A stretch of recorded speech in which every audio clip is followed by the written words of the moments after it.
When I think back to this first episode, the first scenes I think of obviously are the dismembered bodies in that formation, and then those body parts are gone. That's a trigger. The decapitation, first decapitation, I think is a big one. The first rape with Daenerys, that's a really strong moment. It's tough to get through. Yeah. What's interesting about that cinematically is the sun's going down in her world and in her life. It's the first time it's taken from her, and the sun is literally going down behind her. And I thought that was just a pretty creative touch.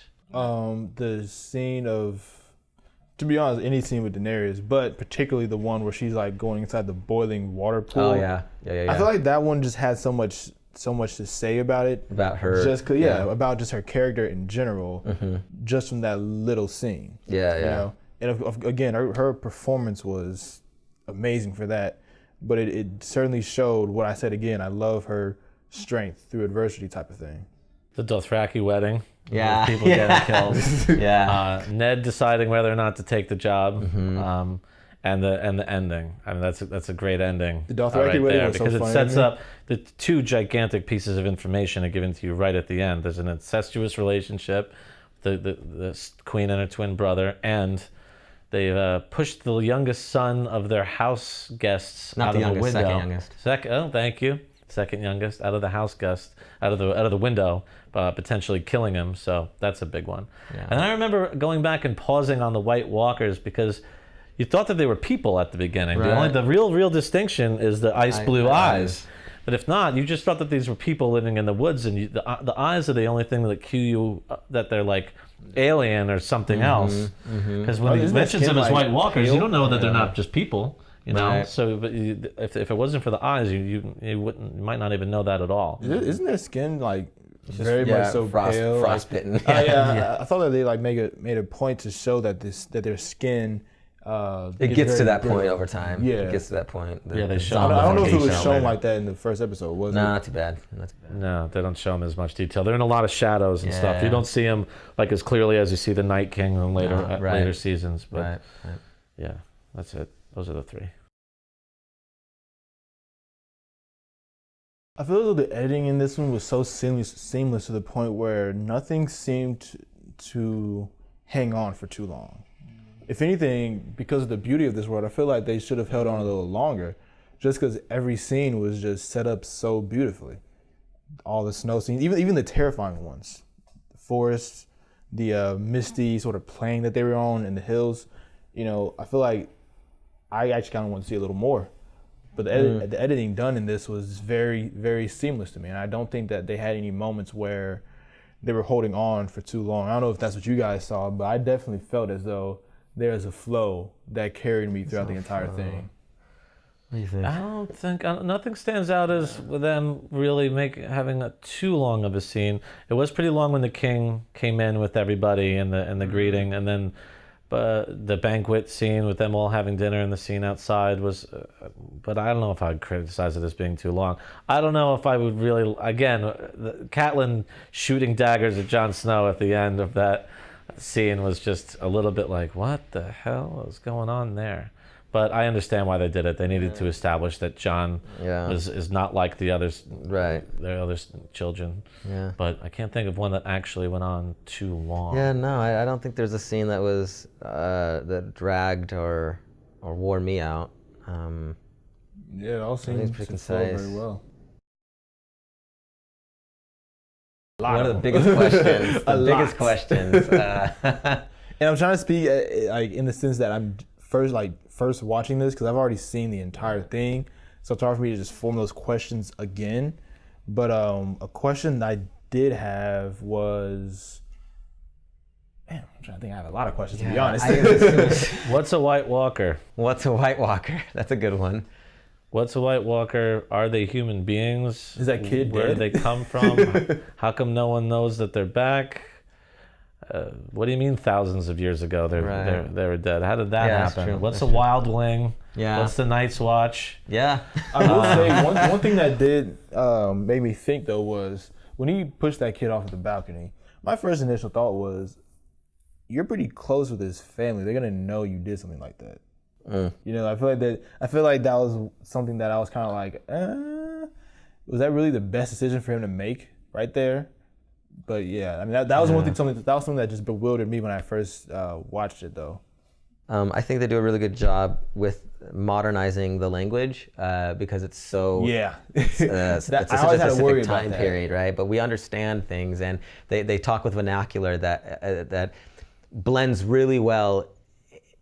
So for us, so I feel like I'm there because I get how they're saying things on top of the visuals of this fantastic world. But as far as there's millions of cliffhangers, millions in this first episode. I don't know. I couldn't even pick one. They set the entire scene up in that episode, and that's why I say that's one of the best pilots I've seen. All of them, really. You know, of all the pilots, that's probably the best one to me. Some of the words are the same in their world as it is in ours, and some are slightly different. Yeah. Like they call a deer a stag. Yeah. Right. But they both have lemon cake there. Right. Like some of the words are the same and some are different. And that would have been a really interesting bunch of decisions, maybe tedious and annoying bunch of decisions. Where art thou, Arya? Or where's Arya? Yeah, why do they call a sword a sword? Why is that the exact same word for them as it is for us? But I think it helps us to blend into the character, the story a bit better. You already have things like sigils and everything, which is all so different. The names are big enough. I don't know. There's a million questions. There's a lot of questions. You helped me win the throne. When? How? What did that? What? Yeah. Did they even mention the Mad King in the first episode? No.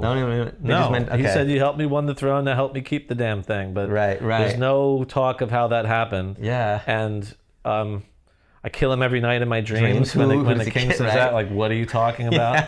But you knew barely enough. You know, you knew that somebody who's talking about had to be the one that killed or hurt the person that he's mourning in the crypt.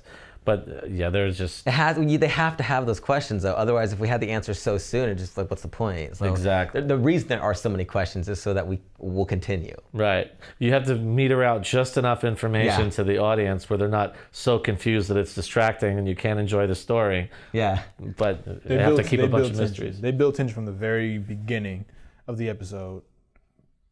The big question is what's going on with the monsters up north of that. What's that giant ice wall? What's going on with that? And looking back now, how did that kid get through, the deserter of the Night's Watch, how did he get through the wall and all the way down south? That's right. To Winterfell without going through the Night's Watch at all. Yeah, I didn't even think about that. That's a great question. That's a great question. He had to have passed through the one entrance. He thought about going back to the Night's Watch and decided to just keep running. Miles long was only another question. Why didn't they kill him?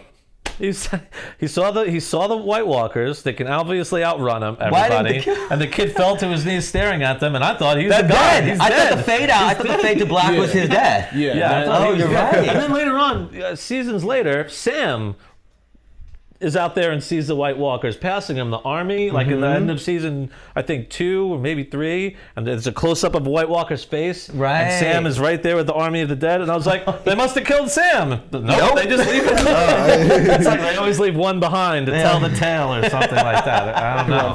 Why didn't they kill the kid, and what the heck are those monsters? Yeah, probably shit.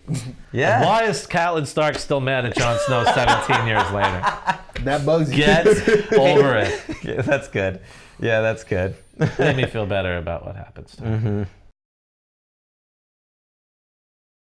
Pacing. I think the pacing was actually done very, very well. It seemed because it seemed a little slow at first, but I feel like amazing cinematography done. Each and every single shot is done with a purpose. I question that. Why is that?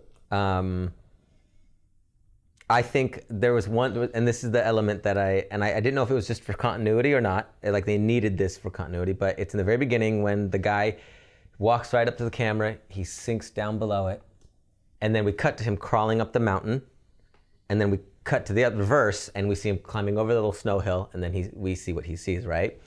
I don't know if we needed to see him crawling up the mountain.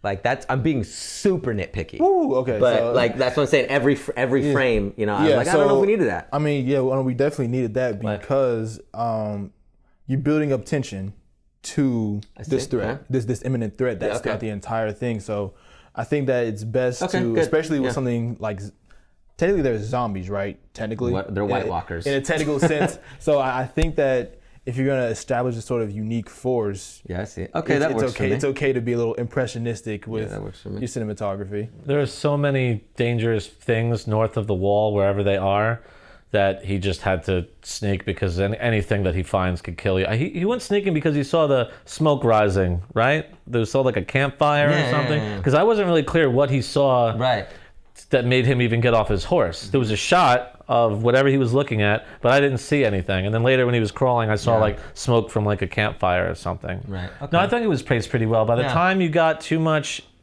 time in Winterfell, it cut down to King's Landing really quick, and then it cut over to Pentos. Yeah. So I think that they did a good job with the pacing. so the Again, what an undertaking of information you have to get out there to the audience. I mean, you know, thinking back, there is a scene that I think maybe did hold a bit long for me now thinking back. The scene when we are introduced to Khal Drogo the first time, and is the ceremony done, that scene where he's on the horse and trust me, if you didn't want her, you'd know, or whatever. That scene was kind of long. They're just standing there a lot of the time. And then it's really quiet and Khal Drogo's looking at Daenerys or whatever, and there's a slight introduction, and then he rides off on his horse. That one I felt was a bit... It's true. They show them outside waiting, and they're like late. They're like, where are they? Right. You know what I mean? Yeah, Instead of true, just and showing them, I felt that impatience. Yeah, okay. So when you say that those hold on a little long, do you think that those should have been almost cut out entirely, or was it more thing like because kind of just shorten it almost? I needed somebody to run inside and say, Khal Drogo's here with all the Dothraki, and then they just run outside and introduce Daenerys. Instead, it shows them like hanging outside, smoking a cigarette. Like, where are these guys? The Dothraki are not known for their punctuality. Right. They made a point to show that. Do we really need to reveal that aspect of the Dothraki? do we? When you think about the Dothraki, is lack of punctuality really at the top of the list of qualities? Right. So that scene I kind of felt. They don't have watches, the Dothraki. That's the problem. It adds to their culture essentially. They're very improper, barbaric, you could even say. So I guess we get that. You could definitely say barbaric. Yeah, we could get that for sure. So yeah, I don't know. I think maybe that one. That's the only. If I'm being really nitpicky Really on something hard on that's it. nearly perfect, I'm like trying to be nitpicky. That I would say is something I would maybe look at again. But they were having a conversation while they were waiting that I guess was somewhat important about the plan, the exchange. Right. And then well, there you go. I don't know. I thought it was paced pretty well. Yeah. Oh yeah, honestly. very well. What did you not like about this episode? Oh boy. The ambiguity, definitely. What do you mean? It held back on some things that I kind of wanted to know about, Like a lot. I wanted them to show more of the White Walkers, to be honest, and I'm saying that because I know looming threat coming, but I feel like maybe they would have just slid some more stuff in there to give us a little more context as to who they were. I feel like that would have made the entire thing a little more powerful. You know. Oh, I've already mentioned it, but I didn't like the really over-the-top glare that Catelyn gave to Jon. I just think that there was a way to explain the relationship without just that cheesy little hostile take there. And they went a little over the top, I guess, with Sansa like freaking out of her food being flung at her and being really just impatient to want to marry the king. But that was necessary too. It's hard to really nitpick, probably the greatest show in the history of television. But gee, I can't think of anything that I really didn't like. Yeah, there's a lot that's good in this show, and the things that are bad are just things that I wish they would have maybe done differently, as opposed to things that could have gone. Things that should have not been there. You know what I'm saying? We didn't learn anything about Robb. Robb is the oldest son of Ned. Right, handsome, yeah, there and you he's go. standing there with his arms crossed, watching Bran shoot the bow and arrow, and we don't learn anything from Robb except when he's making fun of Jon for liking his hair before he gets cut. We don't know anything about Theon except he's willing to Do whatever kill the pups. Yeah. And he takes orders from Ned and not from anyone else. Right. But we don't hear anything about him, and we don't get to know Joffrey, and he's the prince. Yeah. And Joffrey doesn't have a single word, a single scene. We don't know anything about his personality either. Well, I thought there were a couple of unusual choices that they made, but what are you going to do? It's a lot of characters. Yeah, I concur. You kind of touched on that. What improvements you would make? Yeah, I would show all the kids' personalities instead of just 3 of them. Get more from Rob and Theon. And I would like to know what a wildling was. I heard that word a couple of times. Right. And I didn't understand the difference between wildlings and White Walkers necessarily. Right. This guy was also a member of the Night's Watch. Didn't know what that was. Got some context clues from it, but he's his uncle. We get that he's an uncle. Benjen is there. He's the uncle. It's hard to even think like what I would add to this, but I'd say probably some more action.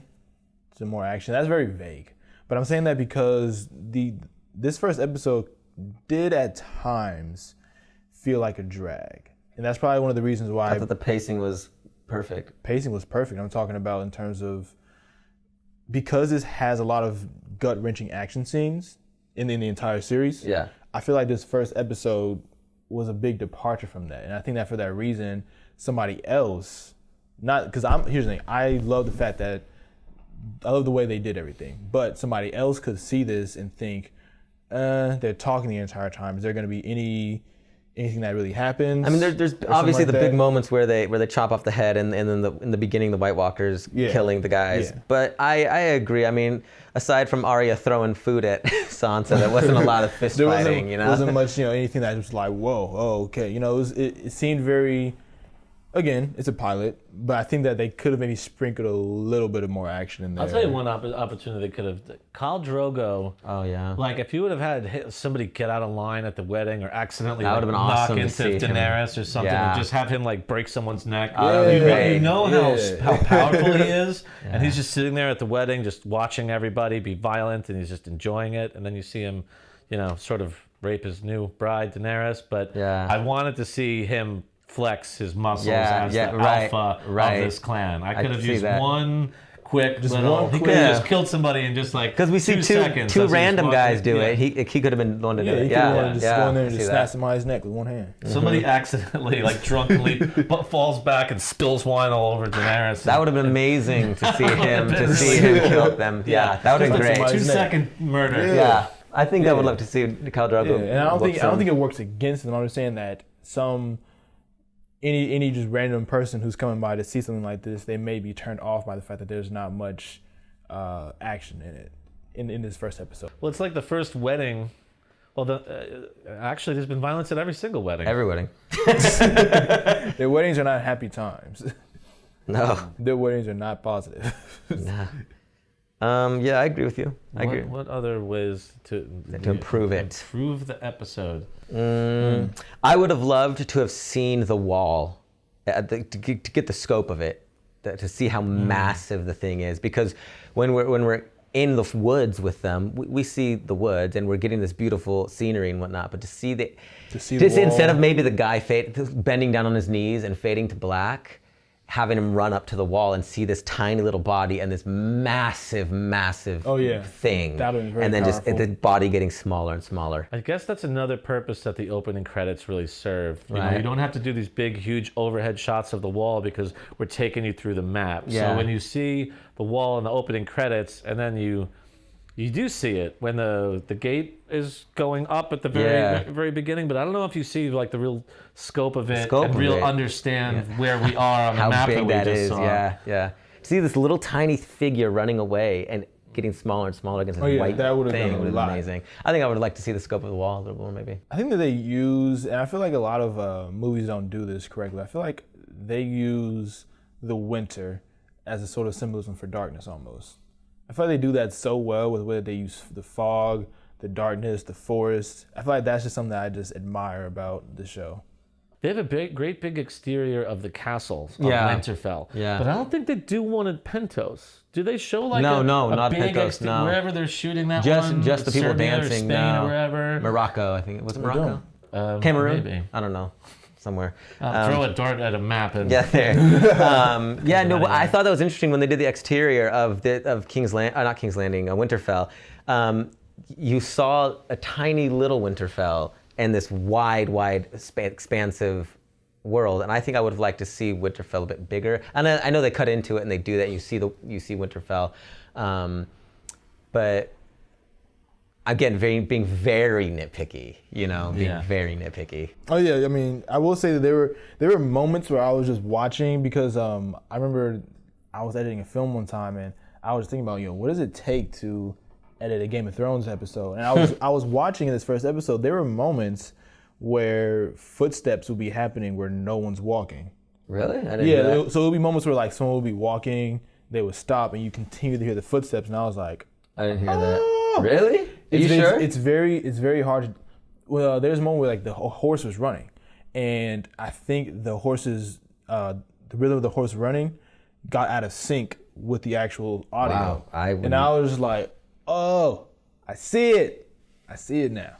It was one of those weird things where I just noticed it just because I was paying close attention, and I was like, oh, that's one thing. I noticed that. Oh, I wouldn't notice that sort of thing. No. Some people like a real pick up on continuity like that and stuff. And I'm like, no, I did sorry. not hear My mind is elsewhere. the pattering of foot hooves. The illusion of filmmaking gets you real quick.